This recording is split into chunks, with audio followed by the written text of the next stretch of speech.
Like Ashley said, I'm Dr. Ortiz. My subspecialty is neuroendovascular surgery. Neuroendovascular surgery, for those that don't know what it is, other people can call it neurointerventional surgery or interventional neuroradiology.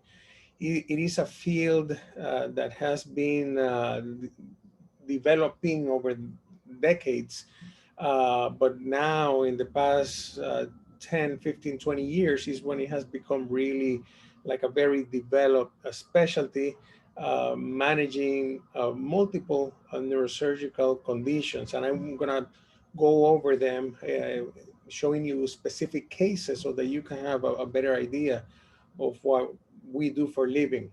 Um, our procedures are performed by navigating catheters inside the arteries of the body, whether it is from an artery, the radial artery going through the arm, or the femoral artery going from the groin region, and navigate the catheters and park it in different artery areas in the uh, vessels of the neck, head, brain, spinal cord, face, and depending on the pathology, we can treat through the arteries or through the veins. And sometimes we need to open arteries or veins, and sometimes we need to close arteries or veins. So I'm going to show you some examples of this so that you understand and hopefully not just get familiar, but get uh, enthusiastic about following a career path like this. Um, so this is my Twitter handle at Rafael Ortiz MD, and my LinkedIn page is Rafael Alexander Ortiz, MD, in case you want to reach out. Um, Conditions that we treat include brain aneurysms, uh, brain and spinal AVMs. AVMs are arteriovenous malformations or connections between arteries and veins that should not exist. Uh, Arteries typically carry blood with pressure. You feel your pulse in your arteries. Veins, you see them and you can palpate your veins, but they don't carry that pressure. Reason for that is because in between the arteries and the veins, there are capillaries. In an arteriovenous malformation, arteries are connected directly to veins, and that veins are getting that pressure that they're not made to sustain. And this can lead to dilatation of the veins. If it is a vein in the face, it can be very large. If it is an AVM, if it is a vein in the brain, it can get large and can cause predispose someone to bleed and hemorrhages in the brain, as well as seizures or headaches. We perform procedures for brain tumors. We do some of these as part of clinical trials for intraarterial infusions of medications, chemotherapy, and other medications to directly target the cancer. We perform procedures for stroke, as well as embolizations of tumors of the head and neck region in preparation for surgery. Um, we treat vascular malformations of the head and neck in children. These are congenital lesions that people can be born with and can cause disfiguration, abnormal growth of the maxilla, abnormal growth of the mandibula, some blindness, and trouble swallowing or breathing. And I'm going to show you some examples of this. And we treat carotid disease with performing carotid stenting that can be performed by our team, as well as in some hospitals, interventional cardiology performs these procedures, and in some hospitals, vascular surgeons perform these procedures. And we treat intractable epistaxis or nosebleeds in people that have had nosebleeds either from trauma or from a tumor, and they cannot be stopped with surgery or cauterization. So we need to go with the catheter and then close the arteries that supply the nose and the back of the nose. Just to show you an example, this is a 29-year-old actress who developed a sudden onset of headache and loss of consciousness. You can see this white line here. This is a CAT scan. It's on this on its side. So these are the frontal lobes. But I put it in this direction so that you can correlate it with this MRI. And this is an abnormality. This is an aneurysm. This patient had a CTA or CAT scan with contrast that is much more specific than the MRI with contrast, and shows you the detail of this aneurysm. This is an internal carotid artery, anterior cerebral artery that divides into two branches. And this is the anterior communicating artery. Typically, this artery connects both hemispheres, right and left hemisphere. It's a great artery for collateral circulation because let's say someone has a blockage in an artery in the neck, that artery that connects left and right side can compensate and can give you the blood flow that you need by supplying the one side of the brain, crossing across the midline and going to the other hemisphere. So it is an important artery in the brain, but it is a very common one to have an aneurysm, which is a dilatation that grows from a weak spot in the artery. We take this patient for angiography, again, navigating the catheter from the artery in the leg, inject contrast, create this 3D angiogram. This is the most specific way of looking at the arteries.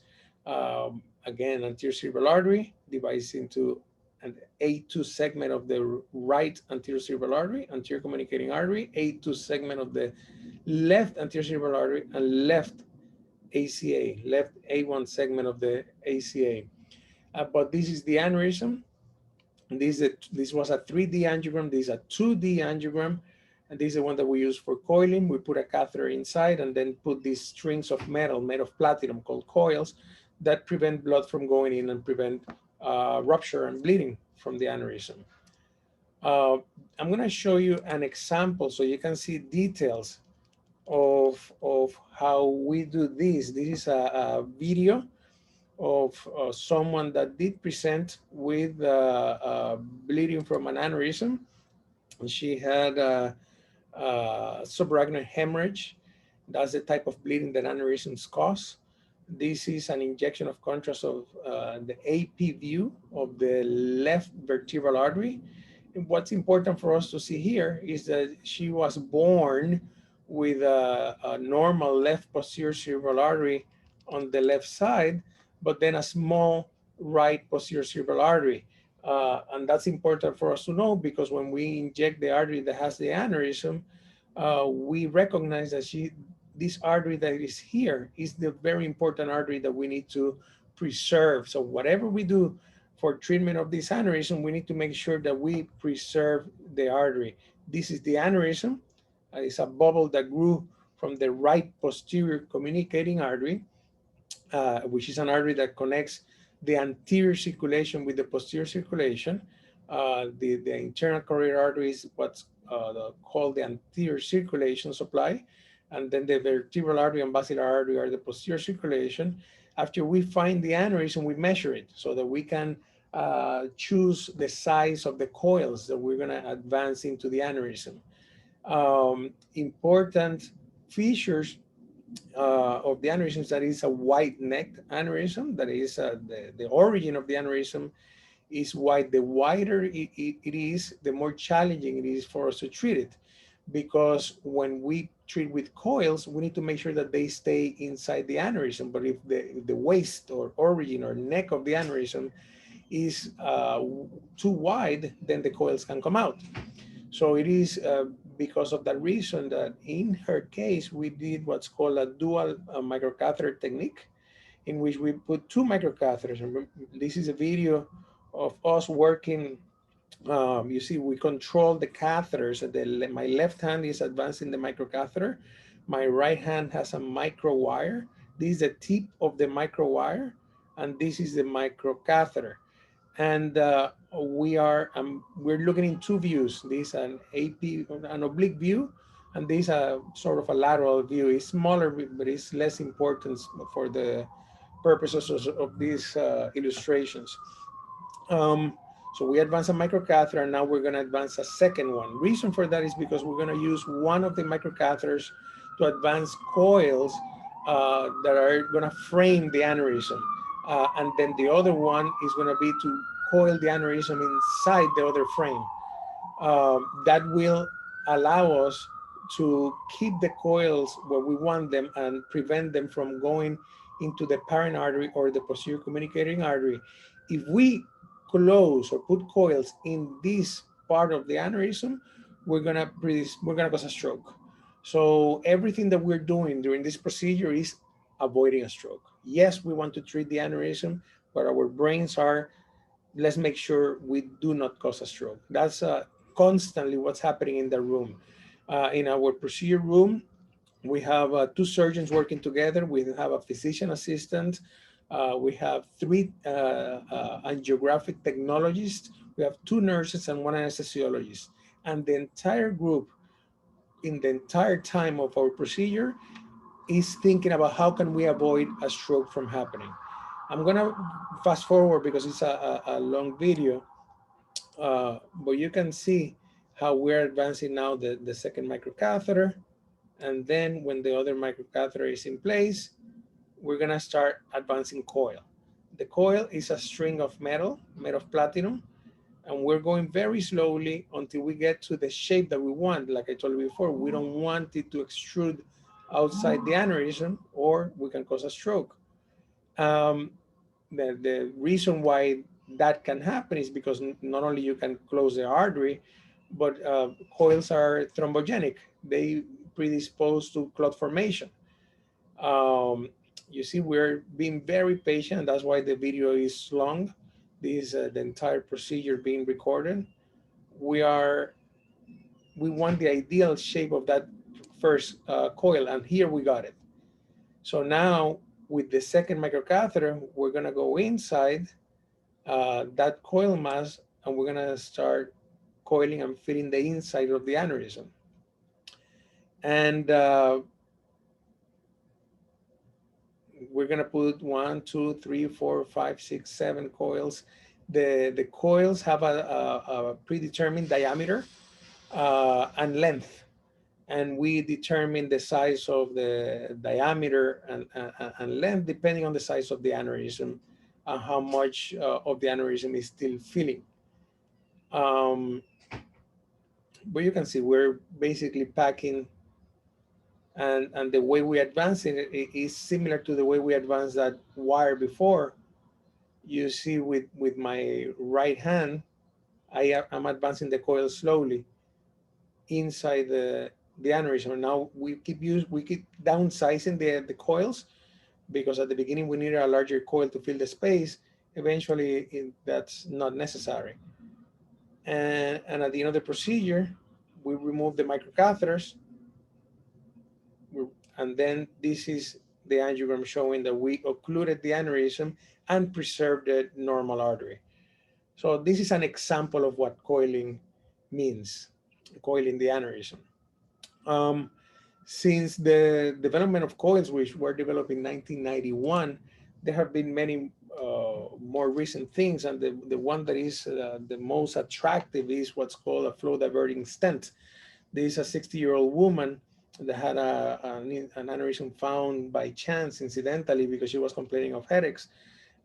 This is an AP view of the left internal carotid artery injection. This is the left ICA, this is the left MCA, left ACA, the anterior communicating artery I mentioned before, and cross-filling to the right hemisphere.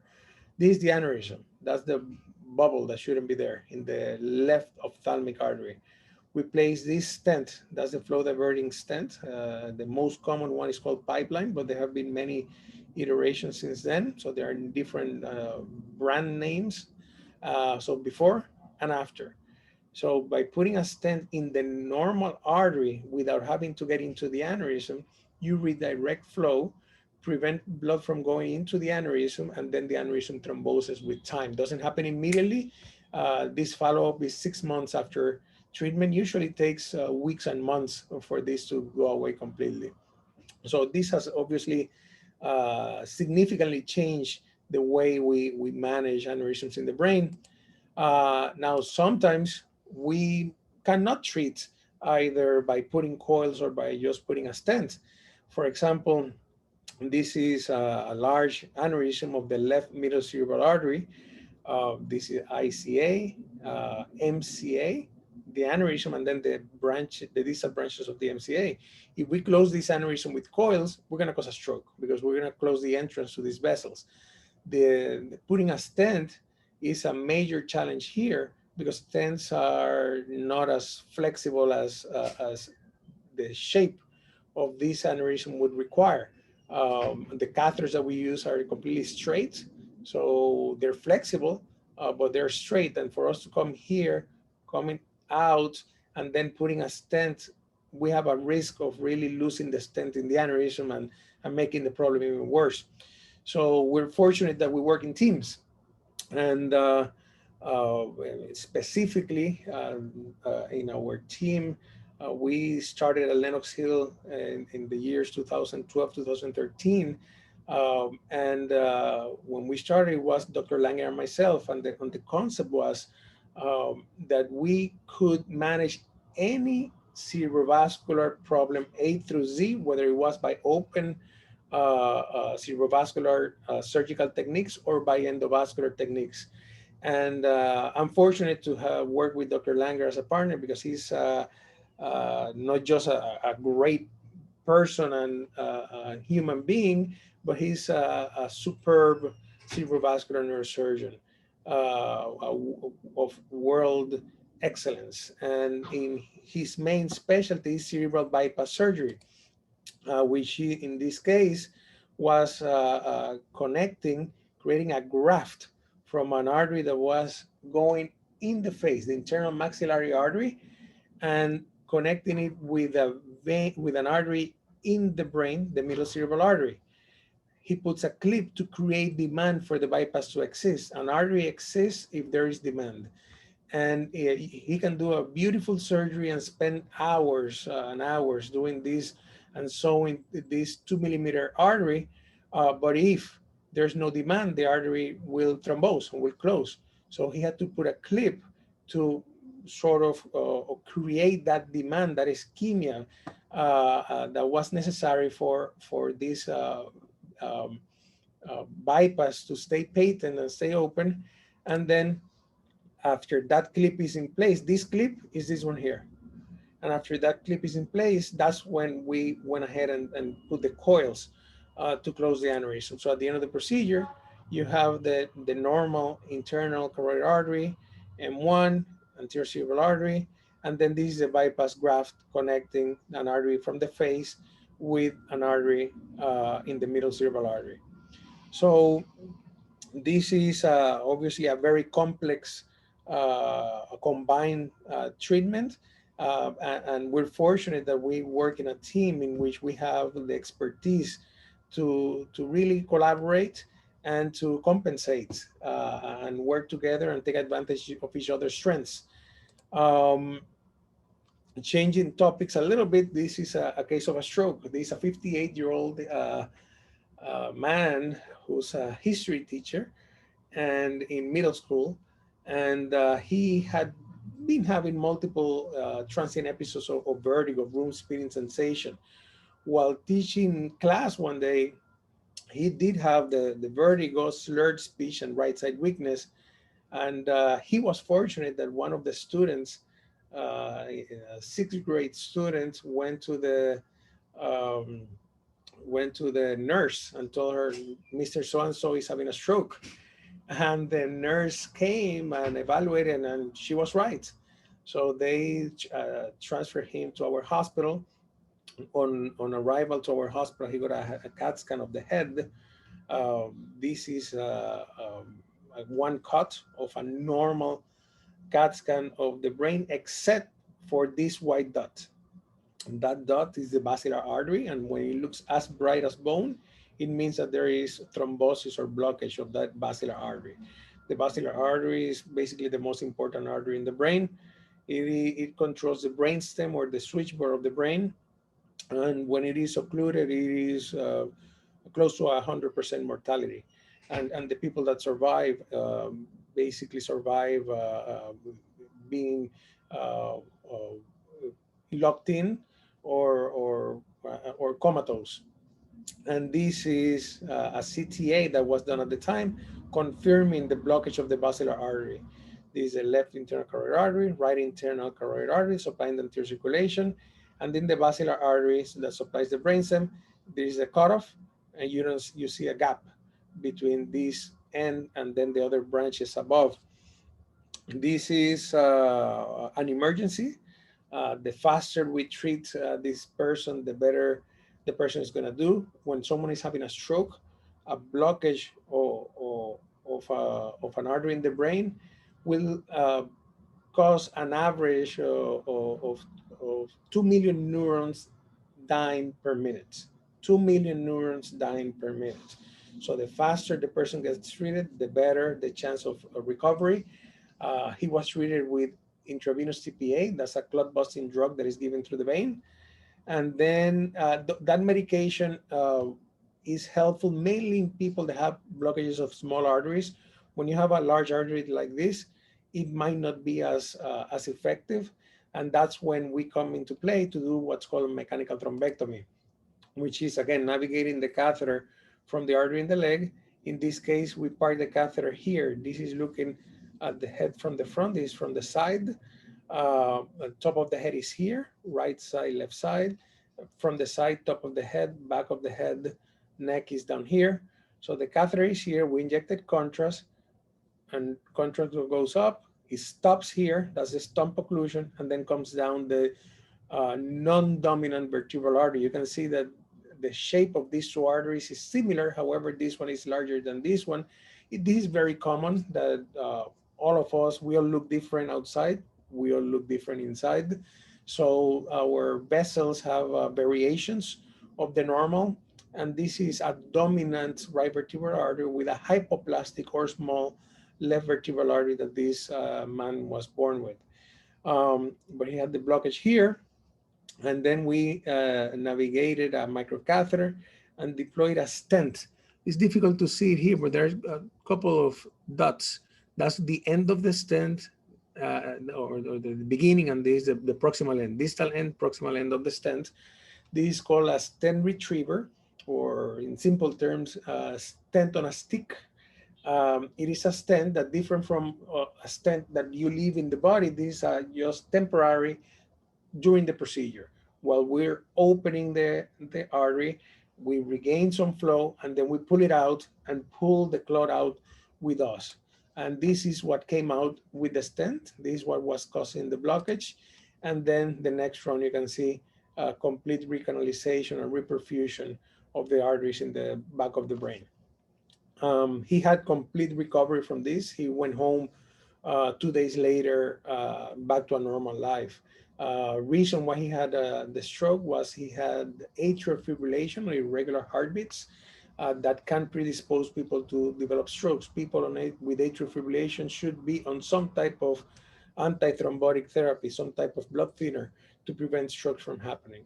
And depending on the comorbidities, whether they have high blood pressure, diabetes, smoking, high cholesterol, which are the most common risk factors for stroke, then that's what's going to determine which blood thinner the person requires, either something milder or stronger for better control of and prevention of stroke. Something else that we perform, like I mentioned before, is treatment of vascular malformations of the head and neck region. In this case, this is a 3-year-old girl that presented with sudden onset of left eye pain and proptosis. The eye was bulging out. You can see injected sclera, the eye is red. This is difficult to tell what it is just by looking at it, but when we do an MRI, this is an axial view of a T2weighted MRI, and this is a coronal view of a T2weighted MRI. This is the right eye, the left eyeball, right eyeball, left eyeball, and you can see that there's something here that is pushing the eye towards laterally and forward, and laterally here in this view. That looks, because it has the white and the black, we know that it is a cyst, because there's a fluid level that, because the patient is laying down on the table, what weighs the most is layering. And this is a lymphatic malformation. The white is the lymphatic fluid. That's how normal or typically a lymphatic malformation looks like. And the dark is blood. So it's a cyst of a congenital vascular malformation that is benign. People, it's not like a cancer, but it can, yes, predispose to this type of problem that by compression of the optic nerve can cause blindness. It can cause impairment of the normal motion of the extraocular muscles and the eye. And that's the reason for treating it. The reason why it showed when she was 3 years old and not when she was born is because most likely it was of a certain size, and until it bled, it didn't grow in size, or didn't present acutely. So the bleeding is what creates the acuity. So this we're looking at sagittal views of the same. So looking from the side, you can see the eyeball here, top of the head, the forehead. This is with contrast. This is a T2 without contrast, and see this with contrast. What's important to show here is that she has not just this large cyst, but she has other smaller here, a smaller one here, smaller one here. So there are multiple cysts that are associated. And this is not atypical. This is something very common. We use guidance of and fusion of the MRI that she had and we fuse it with a CAT scan that we obtained in the angio suites at the time of treatment. And this is a trajectory that we're going to follow to puncture this cyst with a needle and avoiding hitting the eyeball. So we drain it, the cyst, and then we did one stage and infused 5.7 milligrams of biomycin. Biomycin is a medication that has existed for many decades. Initially, it was invented as an antibiotic, and then it was noticed that it had properties to prevent cell growth and multiplication, and that's why it was used as a chemotherapy agent for many years. So we know a lot about this drug. We know that if we use too much, there's a potential side effect of pulmonary fibrosis or injury to the lungs. And we know that people can get hypersensitivity reactions to this medication, regardless of where you inject it, that people can get hypersensitivity reaction that can be manifesting as fever, can manifest as itchiness, can manifest as redness, can manifest with hyper aeration or something similar to acute respiratory distress syndrome with abnormality in the lungs. So we're very careful with the amount that we infuse. All these complications, or many of them, happen the larger the doses, the higher the risk of complication. We know that pulmonary fibrosis happens if people receive more than 400 milligrams in their lifetime. We use at the most 15 milligram per procedure. In her case, we use 5.7 milligrams in one treatment, 2.5 milligrams in the second treatment. After that second treatment, you can see that after the first treatment, you can see that the swelling has gone down, but her eye is still not aligned with the other one because there's still some uh, uh, pressure behind the eye because it was much smaller, but there was still a lesion here. You can see it here, and that's why the eye is being pushed down. So after the next treatment, these are eye which are aligned, and her vision is normal, and she hasn't required any more treatment since then. This is another example of a similar situation. These vascular malformations, many people miss them. Even in medical school, when you're in medical school, most people are not exposed to this type of problem. This kid went to the ophthalmologist, and the ophthalmologist thought that the left eye was sunken in instead of thinking that the right eye was proptotic, until an MRI was done.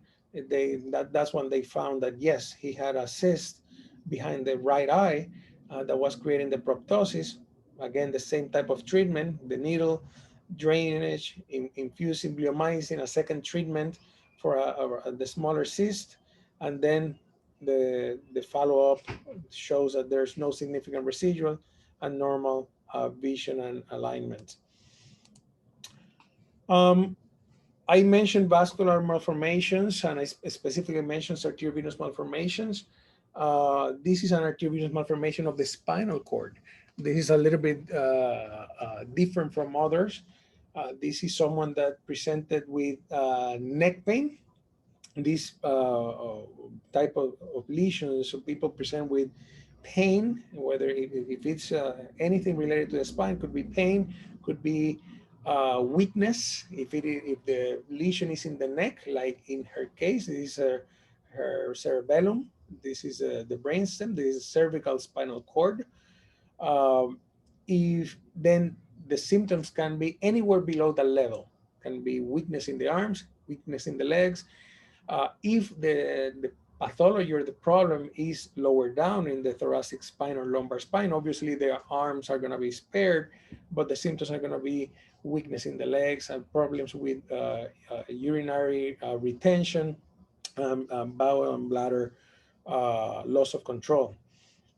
And so this MRI, this a sagittal view, you can see the normal color of the spinal cord is this dark gray, but this whitish area is edema or swelling of the spinal cord. And these dark lines, that's those are dilated veins. So when we see dilated veins, we have to suspect an arteriovenous malformation, and the way to diagnose an arteriovenous malformation is to doing an angiogram. This is an AP view, lateral view. And what I'm showing you here, this is a catheter. And this is a vein that we should not be seeing there. These are dilated veins that are connected somewhere around here. It's impossible to tell from this global injection, but here it seems like it is here. The connection, this is an artery, the connection here, and then dilated vein. The brain, so there's no supply from the arteries in the brain, no supply from the arteries in the brain, and the brain is draining normally. However, this, we found the connection. This what's called the right deep cervical artery. This is a connection here. And then you have all of this abnormal vein drainage into the posterior fossa, into the veins of the back of the brain. So it's draining up. That's also risky because now you have veins in the brain that are getting much more pressure than they're made to sustain, and that can predispose not just to the problem in the cervical spinal cord, but to bleeding in the brain as well. So we decided to treat this, and the way we treat it, we have the catheter here in place. We inject NBCA, N-butyl cyanoacrylate, or in simple terms, medical crazy glue. And this is how the glue cast looks. It's a mixture of 1 milliliter of the glue with 1.5 milliliter of ethiodol, which is a solvent and that creates opacification, and will also so that we can see it on their x-ray, because the glue we cannot see on their x-ray, and will also decrease the viscosity. Glue, if I'm mixing, typically what we do is that we mix it with the thiodol, because glue is obviously 100% adhesive material, and if it is too thick, it might not penetrate into the connections that we want it to penetrate, and has the risk of gluing the microcatheter to the vessel. So when we inject, we, yes, dilute it, but at the same time, this injection lasted like 5 seconds. If you wait longer, the catheter is gonna get stuck to the artery. So we work in teams to remove this catheter right away and prevent a complication from happening. And at the end of the procedure, you can see that you don't see the vein anymore. This was the artery that was connected to that vein. You see the stump of the artery. And the most important finding in this angiogram is this tiny, tiny, tiny, tiny line that you're seeing here.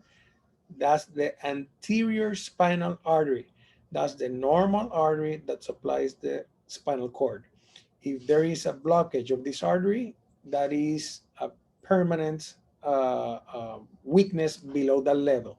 And if it is at this level, we're talking about quadriplegic, someone that would not move arms or legs ever again. So that's the most important finding, to make sure that we did not cause a complication at the time of injecting the glue. This is a follow-up MRI showing that you don't see those enlarged veins anymore, and you can see that the white area has gone away, so the edema has resolved. This is an example of an arteriovenous malformation in the brain. This is also an unusual type of arteriovenous malformation, has a micro AVM shunt or nidus, micro AVM nidus. So this is squiggly lines are the connections between arteries and vein. This looks to be like a dysplasia or dilation of the vein that drains this way down and this way down. The way we find out if someone has an AVM, this lateral view, top of the head, back of the head, forehead, is when we inject contrast and we're looking at arteries, we're not supposed to be seeing veins. Remember, arteries go, then capillaries, then veins. So in a picture where we're seeing arteries, we're supposed to be seeing only arteries. In a picture where we're seeing capillaries, we're supposed to be seeing only capillaries. In a picture where we're seeing veins, we're supposed to be seeing only veins. So if you see arteries and veins at the same time, there's an abnormal connection that should not exist. We went through the arteries, and we saw that if we injected glue like we did before for the previous case, we could have caused a stroke, because all of this is normal brain parenchyma. This is normal supply to the normal brain. So we cannot inject glue from here. So in this case, we went through the vein. This is following the vein, following the vein. This in the AP view. We came from the left to right in the venous side, and then fill the vein with the glue, NBCA. And at the end of the procedure, you can see that the pouch, you don't see it anymore because it's filled with glue, and you don't see the vein that you were seeing in the previous picture. Like I mentioned earlier, sometimes we work in collaborations with the neuro-oncology team. This is a procedure that we perform in our hospital. Not many hospitals perform this type of procedure because you need an entire team of people. Dr. John Bookvar, I think you met him before in one of the seminars. He develops clinical trials in which we collaborate. And for example, a tumor like this is a glioblastoma multiforme, or GBM, that has a very high mortality rate in the first 6 to 18 months after diagnosis. This is someone that has a tumor location that any type of surgery to try to remove this tumor completely would be devastating, the surgery itself. So because of that, we are able to infuse Avastin, a medication that we navigate a catheter and then infuse the different arteries that go to the tumor. In this specific case, we injected bilateral posterior cerebral arteries, and a 2-year follow-up, you can see that the tumor is much, much smaller. So we are prolonging life with good quality of life. We're not talking yet about curing cancer because we're not there, but we're definitely prolonging life with good quality with this type of treatments. And then because of our specialty and collaboration, sometimes we're fortunate enough to be able to do unique stuff. And this is the last case I'm showing you. This is a 12-year-old male that presented with a subcutaneous pulsating swelling in the left submandibular area with a bruit. A bruit is like, you can hear the noise of the pulsating mass. It was noticed 18 months prior to presentation, but then the patient became lethargic and ataxic and couldn't walk well. This is the angiogram. I typically show this to experienced Neuro-Endovascular surgeons because they get confused when they look at this picture. This is an artery. This is the connection between arteries and veins. This is the vein. And the reason why people get confused is because then I show them this MRI, and this is not an MRI of a human. You can see the dilated veins and the mass, and this an MRA, and this is the normal anatomy of this animal.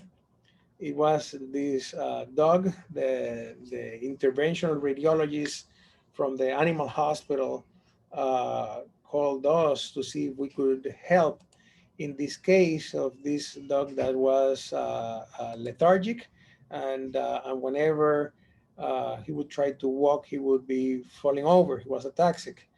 And this is the mass that was found. You can see the pulsating mass in the submandibular region. And this was the procedure. We were in the animal hospital. The dog is intubated. They have exactly the same equipment that we have here at the human hospital to treat humans. And we had a dog neurosurgeon. We had a human interventional radiologist, veterinary interventional radiologist here. This is my assistant, physician assistant that worked with me at the hospital, and this is myself, and I'm injecting the glue there. We injected what's called Onyx, which is like a type of glue. This is before and this is after. And this in the ICU. This is the ICU for the dog, and he had a great recovery. This is the next day at the park. This is the Center Park. And the owners were very, very grateful for what we were able to do as a team. Without a team, none of this is possible. I'm very fortunate to work with, this is part of our team. We have significantly grown since these pictures, and obviously it's an honor for me to be able to work with people that are extremely competent in what they do, extremely experienced in what they do, extremely well trained, but even more important than that, great human beings, great friends, and we really behave like a family. And that's a privilege. And that actually, for all of you, if there's an advice, whatever you end up doing in life, trying to find people to work with that are going to complement each other, that are going to respect each other, that are going to enjoy working with each other, and that are going to teach each other. Mentorship is something critical, specifically in medicine, is necessary. We need to learn from each other in order to get better and help more patients while avoiding complications. Thank you for your attention.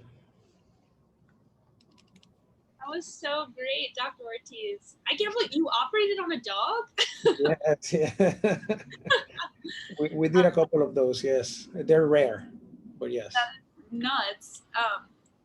Yeah, I really enjoyed that, and I think that way back when, someone asked a question earlier today about like, are neurosurgeons like happy in their job? Like, there was something about how like neurosurgeons aren't always happy in their specialty, and I was like, from what I've seen, it does not seem like that at all. Like, I think that, I mean, maybe Lenox Hill is just like a special group, and I have no doubt that it is, but you guys just seem to like love each other, love what you do. Yeah. How do you think you created a culture like that? Yes. So like any work environment, like you said, some people love what they do, some people don't love what they do, some people go into professions for the wrong reasons, some people go into profession for the right reasons. And in terms of creating a culture, which I think is number one as a requirement for us to be able to take good care of patients, is really identifying the individual and making sure that whenever we um, train someone, recruit someone, affiliate with someone, that these are people that are good-hearted, people that are caring, and people that want to improve professionally, academically, and personally. And when we find and identify individuals like that, we've been privileged to be surrounded with a group like this, then everything else is going to flow. In order for us to take good care of patients, we need to be happy. We need to be proud of what we do. We need to be enjoy our professions. Otherwise, and we have all heard of neurosurgeons or other specialties that are unhappy or overworked or burned out or doing procedures that are not indicated or having too many complications, or all of those stories are popular in the press. There are movies about this, and and most of the time it happens because either they chose the profession for the wrong reasons, either looking for money or looking for fame or looking to be the boss, or and yeah, everybody likes all those things as long as they come secondary, tertiary, or quaternary. But the primary goal has to be doing the right thing. We work together because we take care of patients. Everything else is secondary. Yeah, that's a great answer. A lot of people are asking more about your background, your journey. How did you get involved with neuroendovascular surgery? And is it something you always knew you wanted to do? Yeah. It feels like is it more of a newer field because of like the advancement of technology? Yeah. Well, yes, it is more of a newer field. Still, yeah, I run into doctors or medical students and residents that haven't been really exposed to our specialty.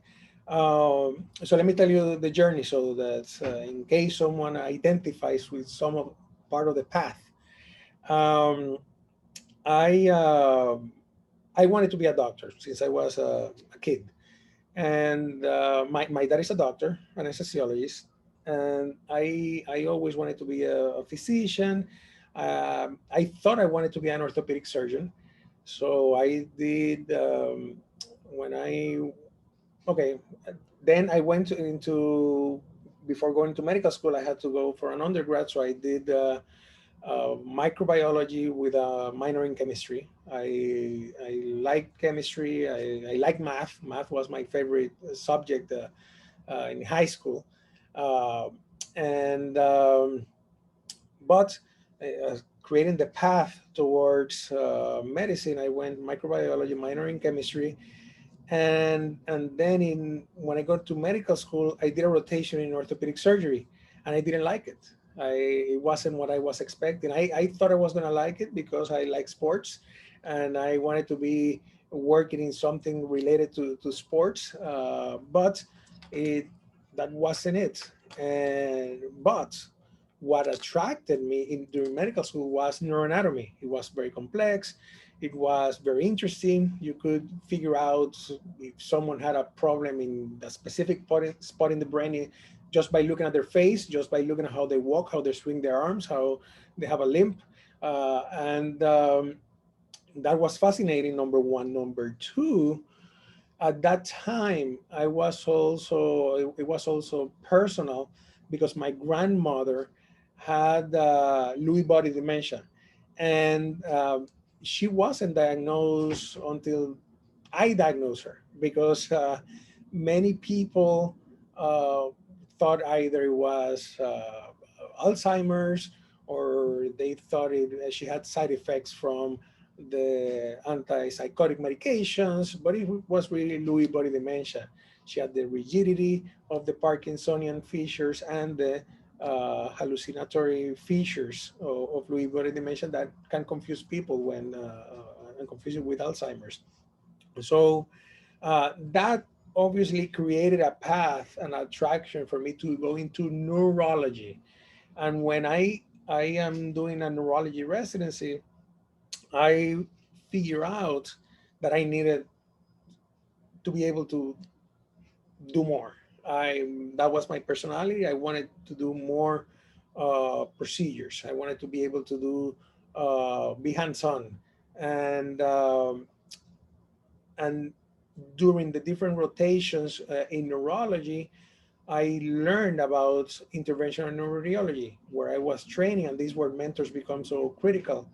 I was at Thomas Jefferson University Hospital in Philadelphia, um, and over there was Robert Rosenwasser. He was the chairman of neurosurgery, and his specialty was interventional neuroradiology. And I did a rotation with him and I fell in love with the field day one. The first case that I saw.